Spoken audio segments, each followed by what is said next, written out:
This show contains mature content.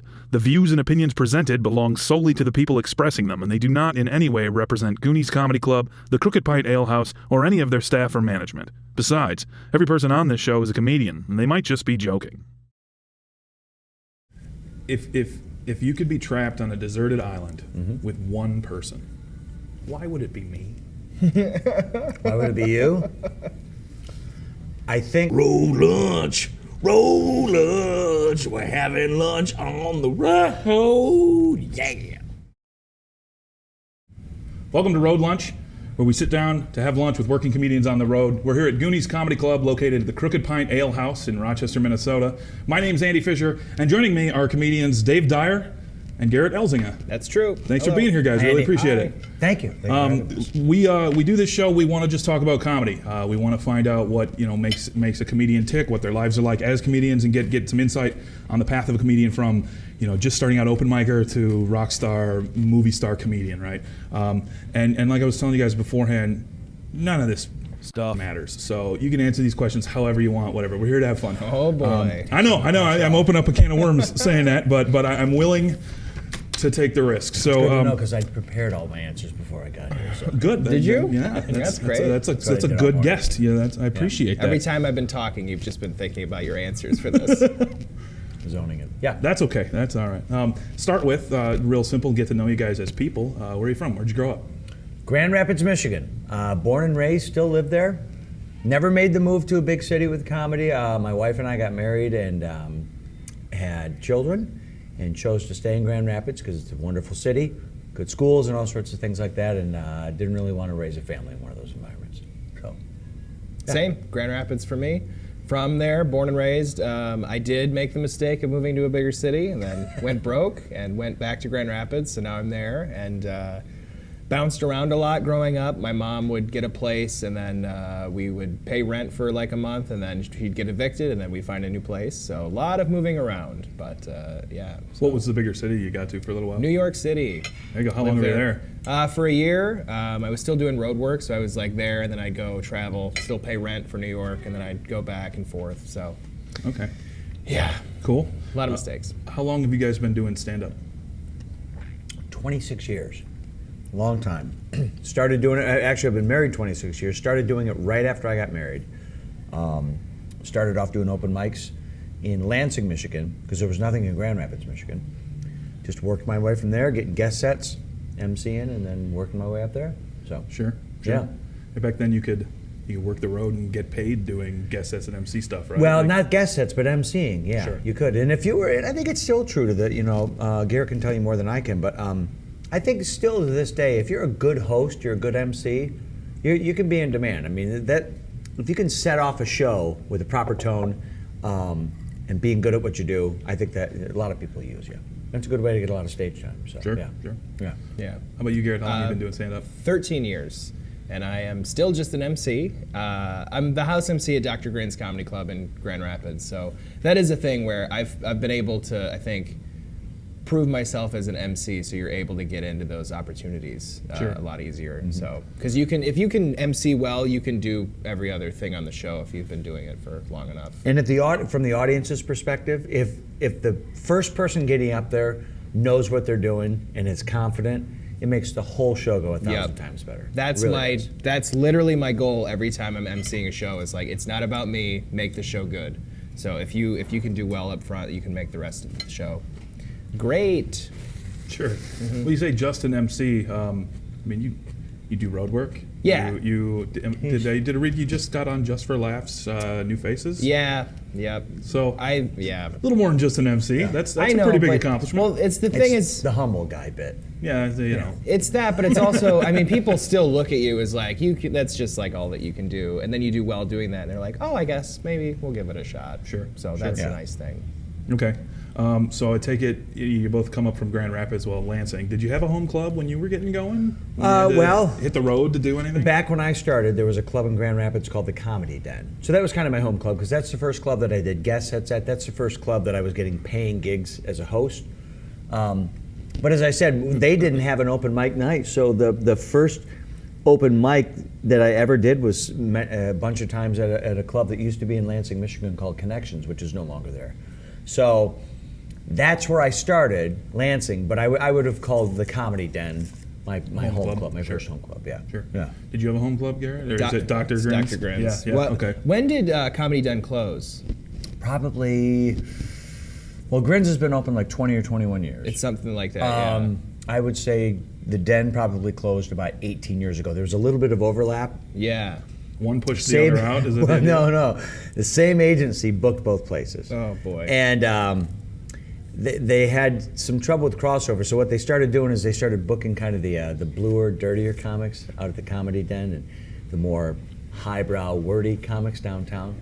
But the people who took over the Comedy Den just started paper in the room. Just tons of free tickets, which anybody who knows stand-up comedy knows that's the beginning of the end. Mm-hmm. And it's a nightmare. Nobody cares about the show. So for the last couple years, and look, I just started out in comedy, or I'd been in 5-6 years. I wouldn't even work that club. It was a nightmare. It was packed with incredibly drunk, raucous crowds, and it was like going up like the Blues Brothers. You wish there was a screen between you and the crowd. So the last couple of years it was open, I wouldn't even go in. Shout them down No, it was constantly just and- awful. yeah. Just awful. You just turned a comedy club into a bar at that point. Yeah. Yeah, So, yeah. Dr. Grin's my home club. I would go to Connections in Lansing a lot. And then you just keep doing open mics and guest spots and work your way up. Sure. What did you do before comedy? Anything? I mean, Gary, you started pretty young, but did you have anything else? Go to school for something different? Do other jobs? No. I high school.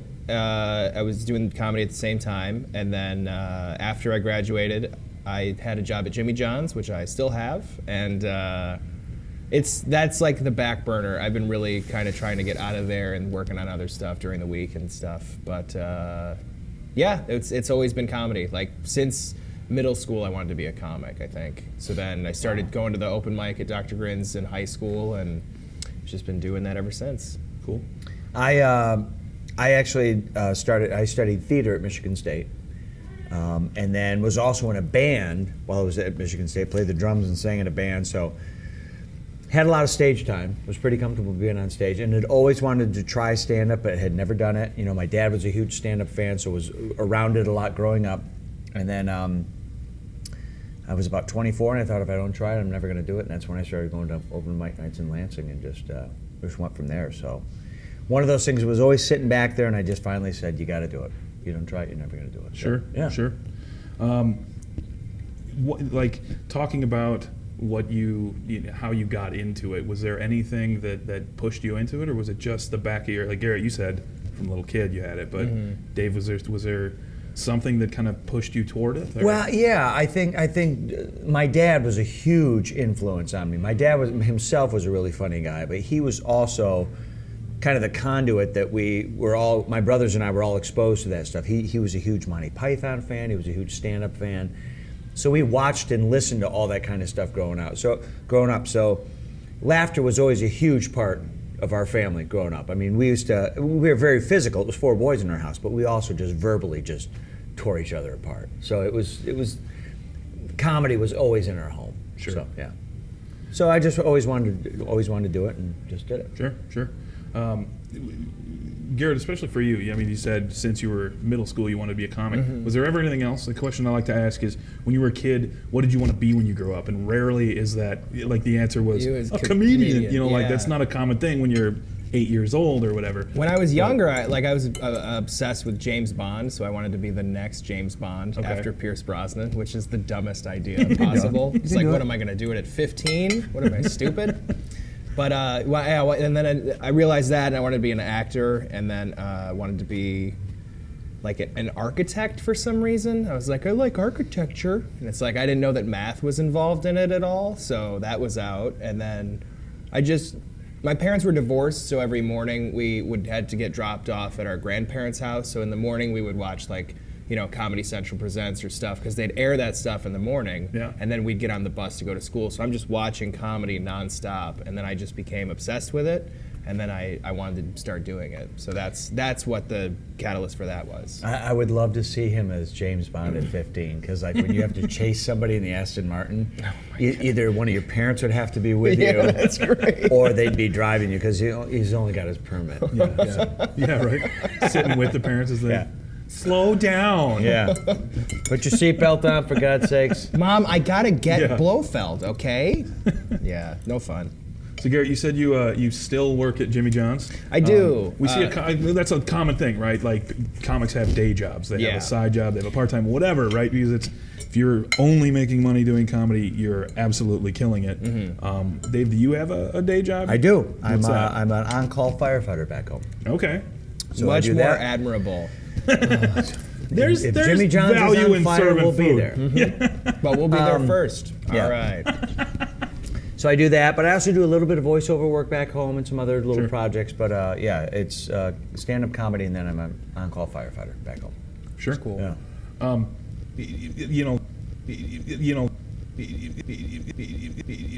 The comedy scene nationally, even internationally, is it's a consistent social fabric, right? Like everybody knows everybody, but the mainstream audience, there's only a few, right? Are there any? I don't want to say unknown, but lesser known comedians that you think people should know about that you really admire? Well, let me say this: what you were just talking about, as far as kind of that, everybody knowing each other. What I love about comedy is that even if you don't know somebody, there's this tremendous fraternal bond amongst comedians, because we've all dealt with the same kind of crappy gigs. We've all dealt with the same, bookers who are maybe a nightmare. We've all dealt with the same situation. So I love when I meet another comic who I've never met before, and you instantly have something to talk about because you've had shared experiences. So, but yeah. Anyway, it was a tangent. Sorry, but No, it's a good tangent. yeah. What was the question? Any comedians you think people should know about? You want to, compliment them, say they're good, and talk about that. Well, I tell you, these are guys who are already on their way up, but guys that I think are fantastic. I love Joe List. He's one of my He's favorites. great, yeah. There's, Mark Norman. We've talked about him a lot. I think Mark is just hilarious. But Stuart yeah. Huff. Yep, Stuart Huff is very big- funny. He's a really common answer to this question. Yeah. Every show It's- we do. It's because everyone has seen him, but like at a certain level, you've seen him. There's no, I don't know, if you talk to the bigger guys, but it's the thing too of like headliners. It's like if you're headlining at the same time and like timetable, you haven't really worked together. Right. Yeah, right. So you're like, oh, I've heard of that person, but I've never seen that person. It's because you're both headlining different things, Yeah. But I feel like you get to know the sort of that headliner circle a lot more as a middle act, right? Yeah, Absolutely. You do. Yep. Because that's true. Like once I made the jump from middling to headline, I hardly ever saw my friends anymore. Yep. Sure. That's why everyone's out working. So. That's why people like festivals so Yeah. much, because you get to hang out and see your friends. Yep. So, yeah. Are there any megastar comedians? I mean, who are your heroes in comedy? Cut right to the chase on that. Cosby, Actually, you know what? legitimately, Legitimately, this story As is a great. comedian. growing right? up, he was, because before all this stuff came to light, my dad had all of his albums we used to listen to all the time, and that was, I think, was one of the things that triggered in me, and as a kid, was thinking, this guy's making his living doing this. It was just amazing to me.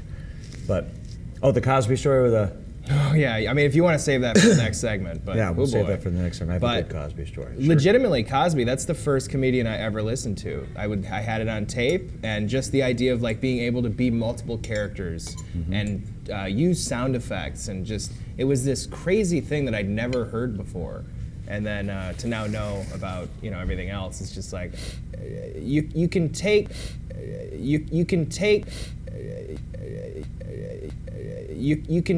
from someone what you learned, but you can put down the rest of it. You know what I mean? Yeah.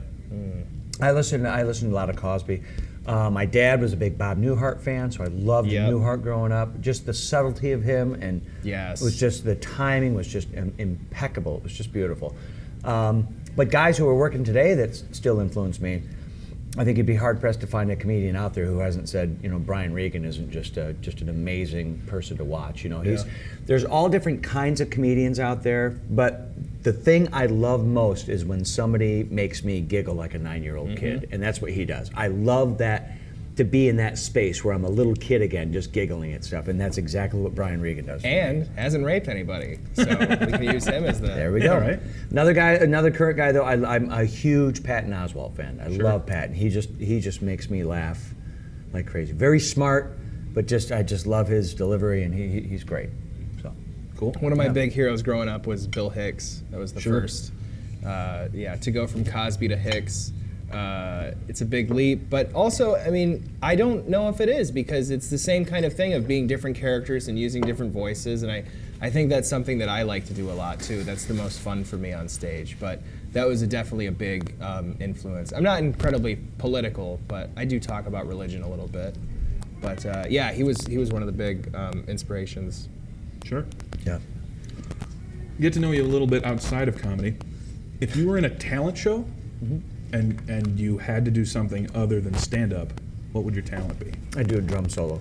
I still play the drums. I still have a kit in my office at home. And Oh, wow, cool. Still play, so I would do a drum solo. Guitar. Guitar? I'd be Yeah. playing. I'd sing. I probably wouldn't sing. I'd just do an instrumental guitar solo. Perfect. There we Sure. go. Yep. All right. Comedians all want to be rock stars. Rock stars all want to be comedians. Yes, we do. I don't know a single stand-up who wouldn't trade in everything we've done to be in front of a rock band instead. Yeah. It's as much fun as it is. Yeah. Sure. Okay. So. Cool. Pretty weak clap. We'll just take another quick little pause, and then I'll. Hold on. Let me just. I was going to mention the sweating too. Yeah. You're ready to First get of all, down and dirty. You're so white. You're almost clear. Yeah. Yeah, You know. so. That makes me. Cool. So now at this point, I want to ask some questions just about stories you got from being a comedian, from being out on the road, from working, whatever. The one I want to start with is my favorite question. I love asking this one because I love the answers. Because everybody has stories about this. Horror stories, just horrible experiences doing comedy. What do you got? Well, this was kind of it's kind of a horror story. It's several years ago. We've got this festival in Grand Rapids. It's a great comedy festival. And the very first year that they had it, the signature, one of the big events was Cosby was there. This was before everything had come to light. There'd always been rumors about this stuff. The stuff people should know, the stuff that's happened and has come to light and that he's in prison for. There have been rumors about it for years, but there's always been, he's paid people off or whatever. Sure. Anyway, but he was in Grand Rapids, and he was going to be doing DeVos Hall, which is our big, nice place. It seats about 2,600, something like that. Really nice place. He'd sold out 2 shows. Myself and another guy were hosting a lot of the shows, and we were going to be hosting that one because we have to come out and do this little spiel about the charity that was putting on the whole event, and so Bill Cosby hears that these 2 guys are going to be hosting the evening, and he says, I want them to come in the dressing room, and I want to meet them so I can tell them what I want for an intro. So wow, we're going to get to meet Bill Cosby. And I had warned this other guy. I said, look, from the time that I started in comedy, people are like, oh, you're a Bill Cosby fan? You know he's an asshole, right? I'm like, no, I didn't know that. Well, yeah, he kind of is. Well, we went in there and we met him. We're sitting there talking to him in the dressing room. And he's just he's asking me questions, but he's just kind of looking at me like this, like he couldn't give a shit about the answers. And at a certain point, he kind of stops me. And so I stop. And then he asks me a question, and I kind of finish up talking to him. And at the end, he goes, you're never going to make it in comedy until you get rid of that stutter. I said, wasn't aware that I had a stutter. So he's right off. He's just kind of establishing that he's in charge. Ugh. The woman who at the time was the CEO of the charitable organization who was coming in, she came in to meet him. And you just had to see the mood that this guy, the environment he creates. This stuff couldn't have happened to a better person. And she comes in, and somebody says, Mr. Cosby, this is so and so. She's a head of the organization who's putting on the event tonight, and she says, well, Mr. Cosby, thank you so much for coming. And he says his greeting to her is, do you have any questions for me? That's what he says. Not hello, and not hey, thanks for signing the very large check I'll be getting later. Do you have any questions for me? That's how he greets her. And she goes, well, I just want to thank you so much for being here. And he responds and goes, that's not a question, and sits down. Complete asshole. Complete asshole. So, we are going out before the show. Tim, myself, and the other guy, Tim. We go out and do the spiel. We do exactly the intro that he wants.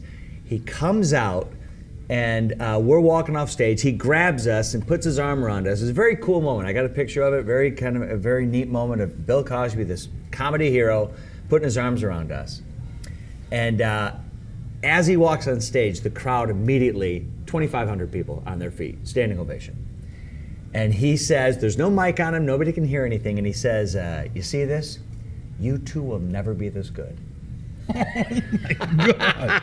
Wow. And so we walk off stage, and Tim, my buddy, is heartbroken. And I'm like, I'm dying laughing because I'm like, I told you he's an asshole. What did you expect? You got to set your expectations at a realistic level. The guy's an asshole. So when all this stuff came about, I mean, look, it's not vindication for me because I knew I had heard the rumors and it didn't surprise me that he would do something like that. Kind of thing you just go like, But yeah, you know okay. what? I'll tell you what, and I don't care who wants to contest me on this. If you could just watch him backstage and the way he treated people and the environment he created, this shit couldn't have happened to a better person. Just an absolutely rotten guy. Just awful. So, there you go. Cool. Garbage. Thank you. I'm trying to think of a story. I mean, I've got a recent one because we just had that Laugh Fest festival again, and I was hosting a show called the Best in the Midwest. It's a competition of people, you know, in the Midwest, obviously, and I think the grand prize is $10,000. Pretty sure. I don't know. For Best in the Midwest? Yeah, you win that. Oh, wow. The best of the Midwest. Yeah. I don't think it's that No, much. it used to be, didn't it? I think it's like Maybe it's like 2,500. It might be now. like 200 now. It's now. It's $12, but so I'm hosting the show, and there's this group of ladies talking in the front row, and they're talking the whole show. But it's like I'm supposed to go on, do some time, get off, introduce the comics. I don't want to cause anything. One of the bookers comes up to me and says, "Is there any like security in here? Can someone please like tell those ladies to be quiet?" And I know that there's 2 security guys for 2 different rooms that are going on, like in the same floor. Yeah. So there's a show here, there's another show on the other side, and they flip the comics. So the comics perform here, they walk over to the other room, they go there. So there's 8 comics on each side, but they just keep flipping rooms. So the 2 guys that are supposed to be the security, they are downstairs making sure that people don't take the elevator. They have to take the stairs up. So there's no security. So I go back up on stage and I go, "All right, everybody, thanks for being here. Still have a show for you guys. If we could have everybody, you know, paying attention, because I know there's some complaints about people talking." And then these girls just keep talking. It's like a group of 6 chicks. They just keep talking to each other. And then like on their phones and shit. And I'm like, "Yep, just if you could please be quiet, that'd be great." Like I put my voice higher so I seem nicer, and I'm trying to be like as, you know, not standoffish as possible, just being nice and polite. And then I go, are we okay right here? Can we please, are we all right? And she's like stops talking mid-sentence, looks and goes, "We're fine." I'm like, "Okay, great. Just wanted to have you be quiet because we still have more show." Like I have a guy about to come on stage, and then her friend in the middle stands up, and like to leave, and I go, "Or you could just leave. This is weird. Why'd you make it weird?" And then they all stand up and they start leaving, and then I'm like, "Well, I got to introduce the next guy." So I introduce him. "So sorry. Now Hope that it's you nice win." and awkward in here. I was like, I will pay him $2,500 if it was going to be him. So anyway, goodbye everybody. And then they go out and they complain to the manager saying I was incredibly rude. I asked them to leave. They've never been more embarrassed in their entire lives. They're apparently a sponsor of Laugh Fest. I'm like, "No, you're not. You bought tickets to a show. That doesn't make you a sponsor." They sent off a corporate email or whatever, and then the manager's like, "No, I believe you over them." So that's always a weird thing, because you feel, in that moment, you feel awful for everybody else that's in the room because they have to see all this. You know, they feel awkward. You feel bad for the comic that's about to go on stage. Yeah. You feel embarrassed because you just told someone that you don't know to be quiet. Yeah. It's not my job technically, but it's like I had to in that moment. Yeah. Hey, sometimes you got to do what you got to do. You right? got to do it, and you just make it real weird, and now I feel like, now I have a story that it's like, if I have to tell this on stage, I can. If I have to tell people about it, I can. If I have to remember what happened then for another time this is happening, I can Sure. recall the information. So it's just Is that your philosophy on handling hecklers? That's one thing I like to ask. You know, some people, you see them, you go too hard at a heckler, you Yeah. ruin the room. You make it awkward, and then Yeah. it's not fun for anybody. You go too soft at a heckler, it doesn't shut them up. What's your approach? Well, you know what? If it's somebody who is not taking away from the show, I mean, there's times people will shout stuff up, and they're truly having a good time. Yeah. They're because of something you've done has prompted them to say something. And a lot of times in that case, if you just kind of incorporate them a little bit into what's going on, they're fine. Sure. If somebody's hurting the show, because you always kind of, in my mind, you always kind of have to understand there's a business aspect to what's going on. A lot of these people have paid for a babysitter, paid for parking, they've bought tickets. This is an outing for them, and they didn't do that to listen to this guy or this Yep. girl. And in that case, I think if the room's not being policed properly and those people aren't being, that disturbance isn't getting quelled, then you kind of have to do something. Whether it's, I usually kind of politely just start out and, you know, hey folks, you know, can we kind of be quiet, these people want to hear. And if that doesn't work, if you have to get nasty, then you have to get nasty. But Sure. I rarely experience where it has to go to that point. But again, if somebody's just having fun and wants a little back and forth, I got no problem with that. Sure. If they're just having Sure. a good time and they're not hurting the show. I'm with you on that. Although as the MC is like, you go up first, you have to like really bite that bullet, because there was one time where I got on, I think it was literally 2 minutes in, and some lady was like, say something funny. I'm like, I have just literally said, give it up for your feature, give it up for your headliner, thanks for coming out tonight. Who's celebrating? Great. Say something funny. Yeah, I'm working to Getting that. Like, this is my whole job. I get your guys' talking out of the way, so by the time the next guy goes on, you're like, I like this guy better. It's like, well, you would have liked the first guy if you fucking listened, but no one ever does. Yeah. So, yeah, that's the thing that happens. But, like, that's a nice thing, because that person's an asshole immediately, and all the crowd hates that person. Yeah. All the hate goes right to them. So you can say whatever at that point. Yeah. And you can feel Get the good rest about of the crowd on your yeah. side. And, The problem with the 5 or 6 ladies that are up front talking, the problem with that is no one else can hear them. Except it's just for coming right up at pointed that way. except for certain Excuse me, yep. people that can like tune into it with their ears, or you. Like, I've had comics come up to me that night complaining about it. So Yeah. I had to say something. But yeah, that's a horror story. I guess not just dealing with hecklers, but in general, having a bad set. It happens, right? Oh, yeah. Sure. Do you guys have a process? How do you handle it? How do you deal with bombing or just having a bad set and having to deal with something like that? Do you have a formula you go through? When it Go ahead. happens every time, you get real used to it. No, I don't know. I think each performance is different. I don't treat it as like, oh, I'm always gonna barrel through, or oh, I'm always gonna acknowledge that I'm not doing well. I try and figure out like what's the mix, like what's actually turning them off, what's making me bomb right now. Is it me, how I'm performing? Is it how I'm talking? Am I talking too fast? Am I talking too slow? Are there things that I can do to like end well? And sometimes there's just literally nothing you can do, and it's just you're not meshing with the crowd. Yeah. Sometimes it is the crowd completely, and they just keep talking and they're drunk. So it's always different each show. I find that the times at this point when I really have a rotten show, it's usually like a private corporate show. I do a fair amount of those where you've got to, and it's not the fact that you have to be clean. I mean, you do have to be clean for these things, but sometimes, every now and then, you'll come across a situation with one of those things where either the employees weren't notified there was going to be a comedian, or it's at an event where they really just kind of wanted to hang with their coworkers, and now you're sort of interrupting that with your 45 minutes of spiel. And there's not a lot you can do. I did one about a year and a half ago that was at this place in downtown Grand Rapids. And it was upstairs, and downstairs is this piano bar, and it's all open. And the woman who coordinated it was told that the band was going to be starting at 8. So I was going on at 7. She was given wrong information. The band was starting at 7 downstairs. So for my whole set, and everyone there had been at a golf outing all day. So they were hammered, they were all hammered and in the sun drinking. I'm trying to tell them jokes. There's music, dueling pianos coming from up above. It's a nightmare. It's a nightmare. Nobody can hear me. Nobody's listening. And it's just, but you're contractually obligated to entertain these people for 45 minutes. Do your time. And you know what?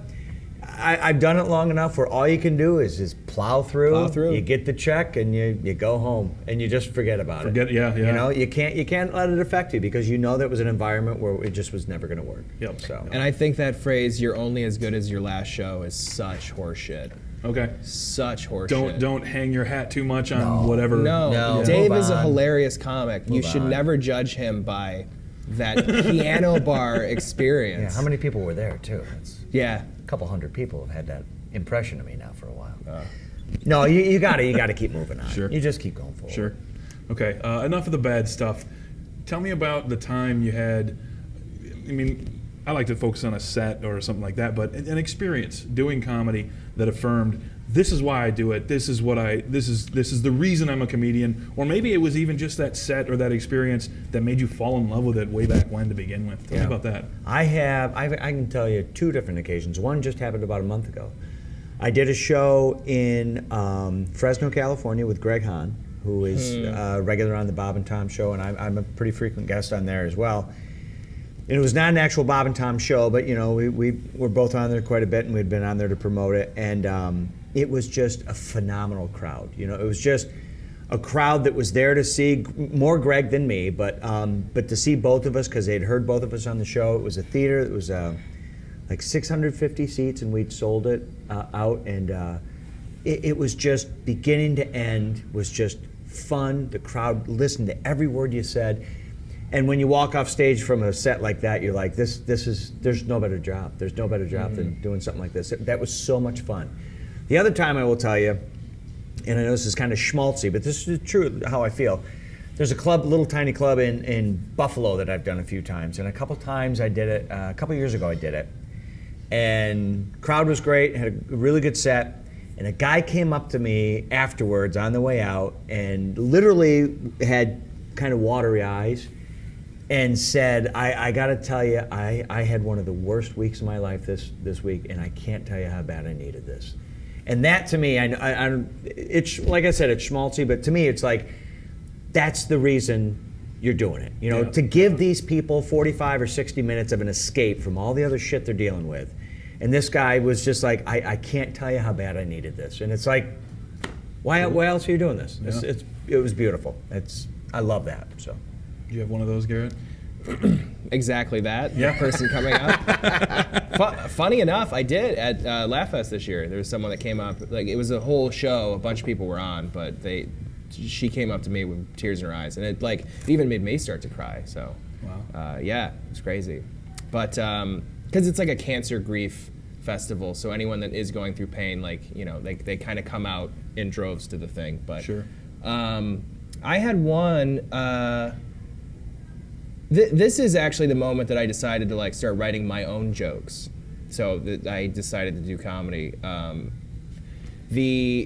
So when I started, I was a really big Dane Cook fan, and sorry, and Nothing to apologize for. but it was in high school. Everyone was like lit. So I would go up in my my drama class, and I would do Dane Cook bits for my class. It's really embarrassing. But I would do these jokes. Now it's it's ridiculous. I would act it out, perform it, and just getting those laughs was just like, this is fun. Like I'm having fun. Yeah. And then I sent him an email, and I said, hey, big fan of yours. I'm a kid in high school, blah blah blah, or middle school at this point. I sent the email or whatever saying I was doing these bits. Everyone's loving them. I'm saying that they're yours. Like I'm giving all these different prefaces. Is that a word? Who cares? And I'm giving all these different things.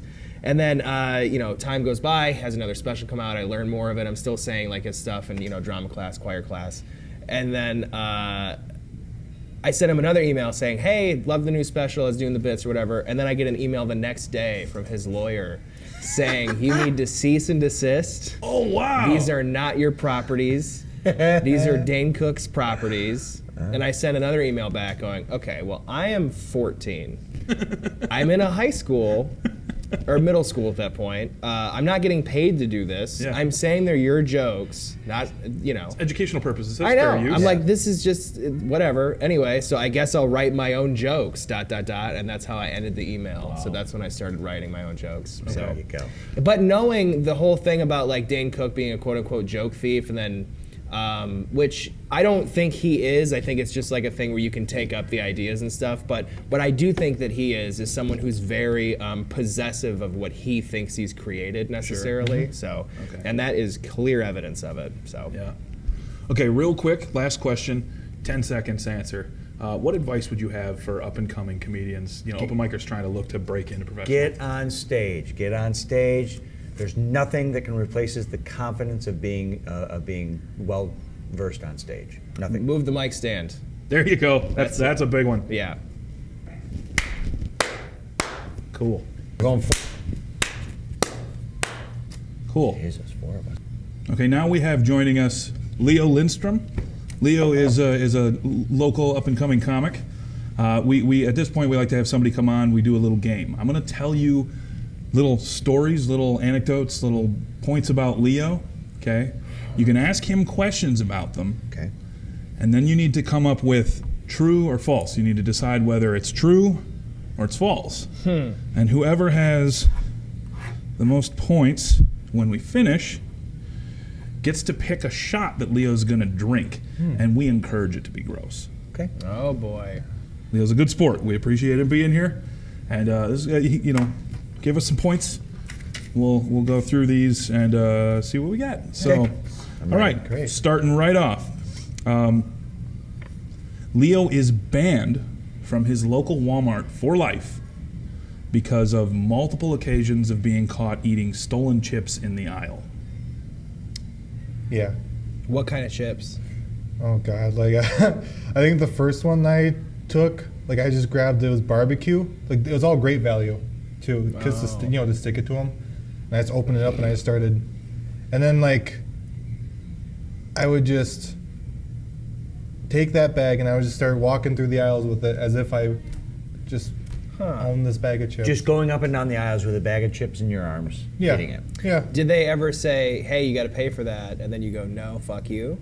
Kind of, yeah. Well, I was very passive. Like I was just like, yeah, this is just what I'm doing now. Okay. Like, I don't want this to sound awful, but you do have a look that you may not want to approach you, and you say, you know what, just if I was a store manager, just let them fucking eat the chips. not gonna lie, I play that card a lot in my life. I'm kind of banking on it. Okay. Yeah. Okay, so do we have a decision, true, false?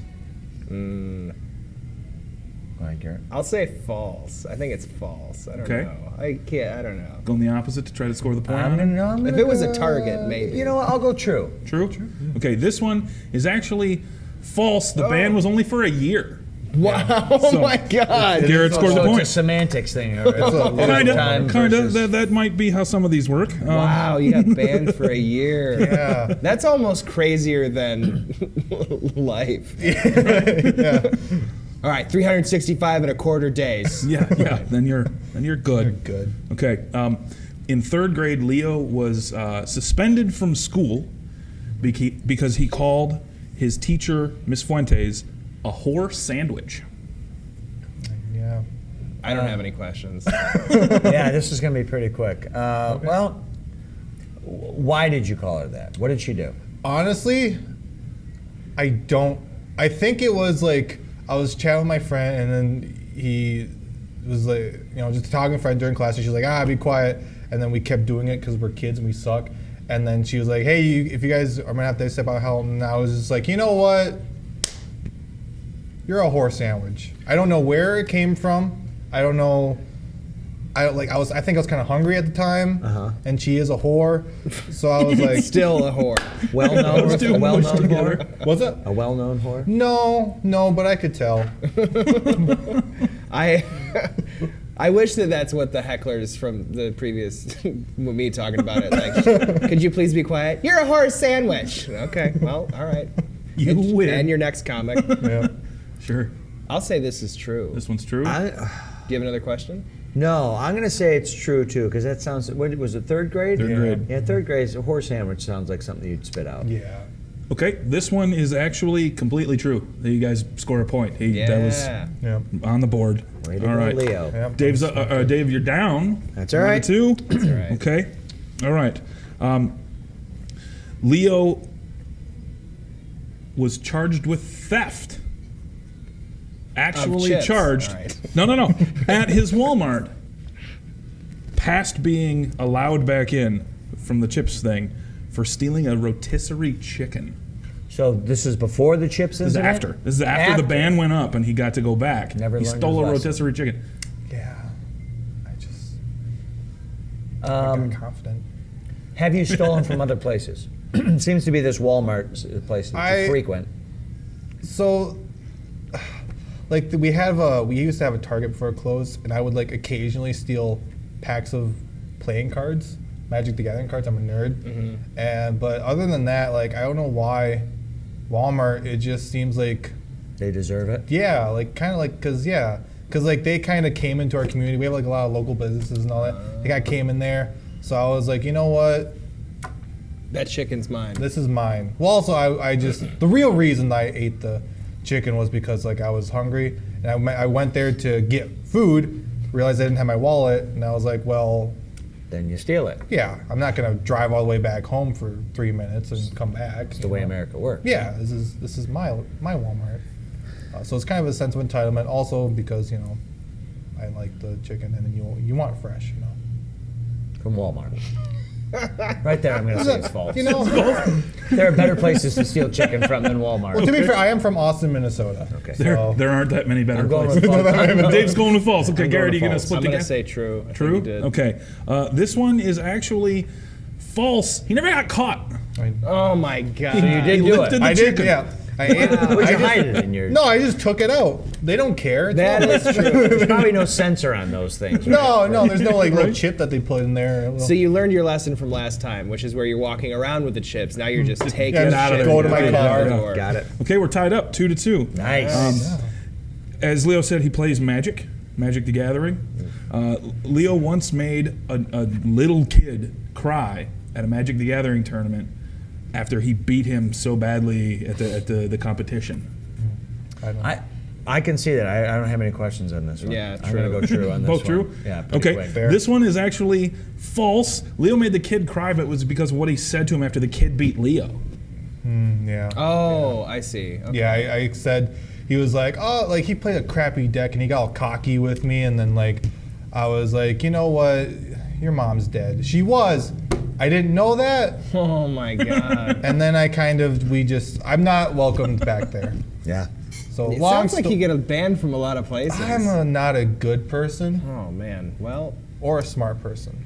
at least you're funny. Okay, God. next point for Leo, or story about Leo. Well, yeah. Leo was once accidentally roofied at a bar, and that's it. That's the whole story. He was roofied at a bar. Accidentally roofied You at a don't know bar. who did it? Accidentally Accidentally, roofie. he drank a drink that wasn't was intended for his. somebody else. It was meant for somebody else, and it was roofied. So you saved that girl's life. You're a hero. Accidentally, yeah.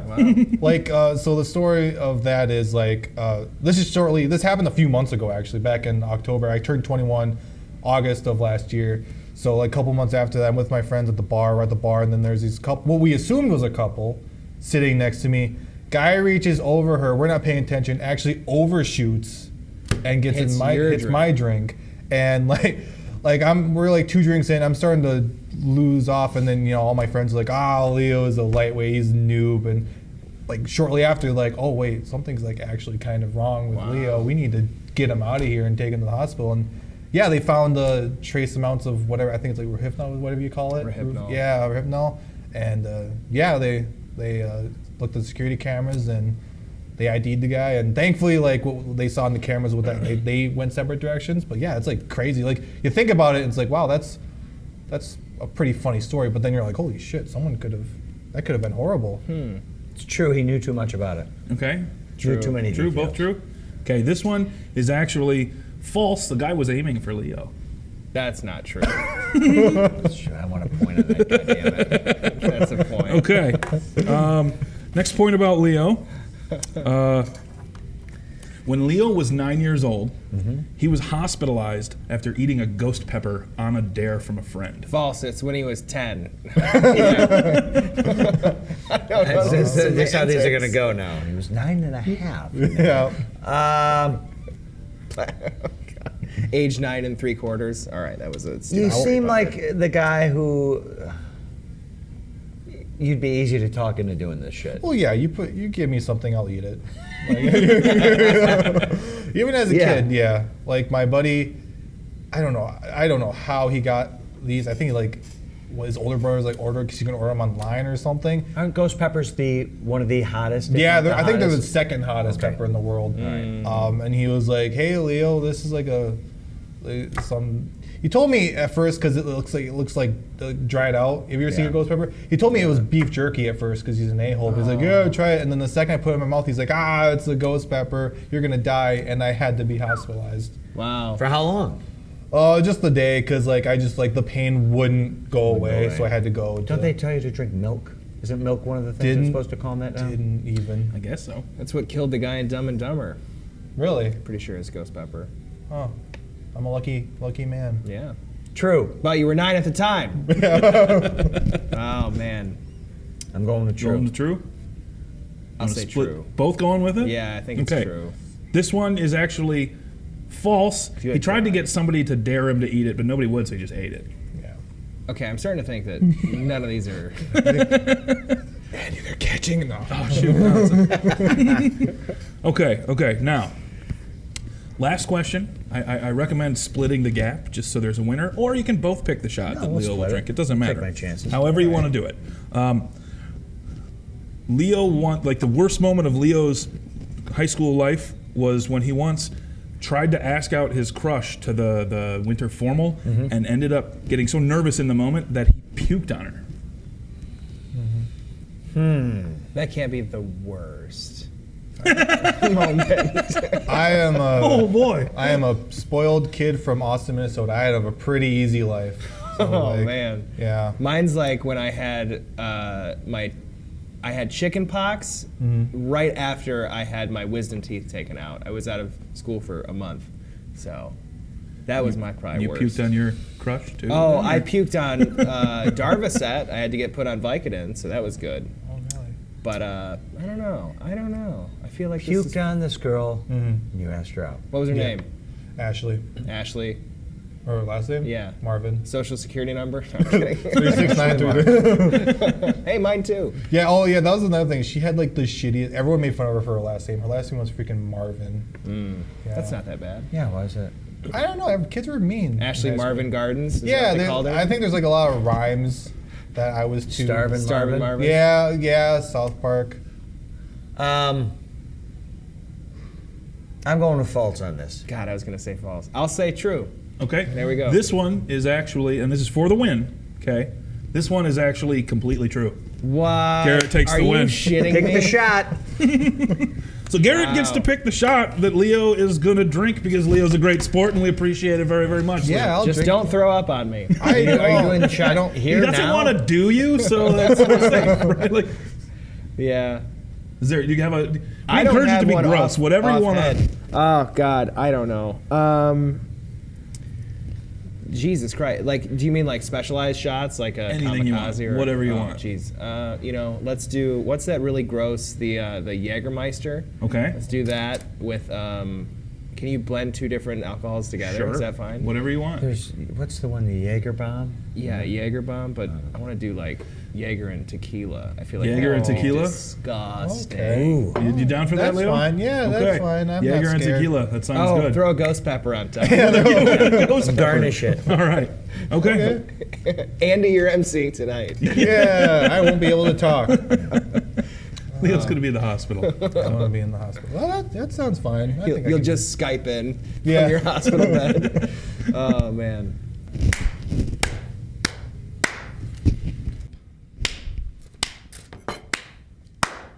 Cool.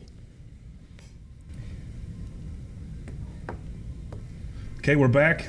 We have the shot for Leo. Garrett's pick of a mix of Yag and tequila, and it smells god awful. You're gonna yag. And I am not Ashley Marvin, so don't you dare turn to me. Projectile vomit all over me. You're lucky none of you are cute. So do I just do it? Whatever You can process take a you sip. have to do. Yeah. Oh, it smells like. Shit. Well, cheers. Thanks for the opportunity to be on this show.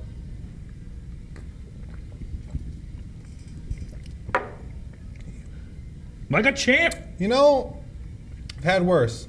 Oh, Right on. God. I can't Not- imagine how you enjoyed that as much as you seem to have. I can smell it. Yeah. I should have done Jaeger and Fireball. The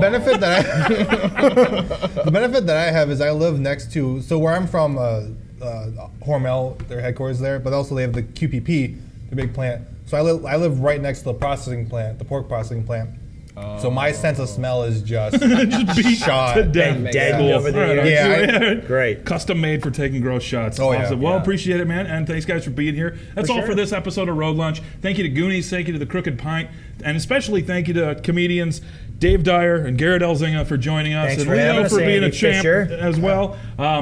Really appreciate you guys being here. Lunch, roll lunch, roll lunch, roll lunch, roll lunch, roll lunch, roll lunch, roll lunch. Having lunch on the road.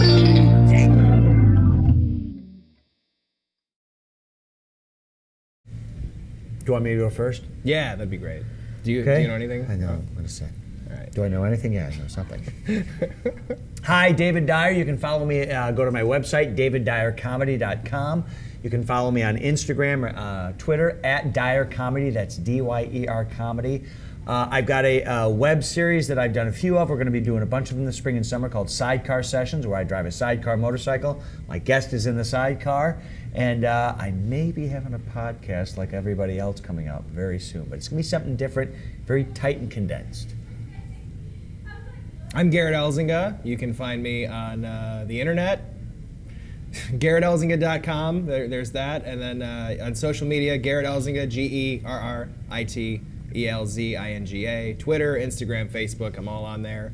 I have a podcast that I run with a comic friend of mine. His name is Mike Logan. We have a show called This Better Be Good. We talk about movies. We talk about a movie before we see it. We see the movie. We talk about it again after we see it. This better be good. So check that out. Always good stuff. You guys are great.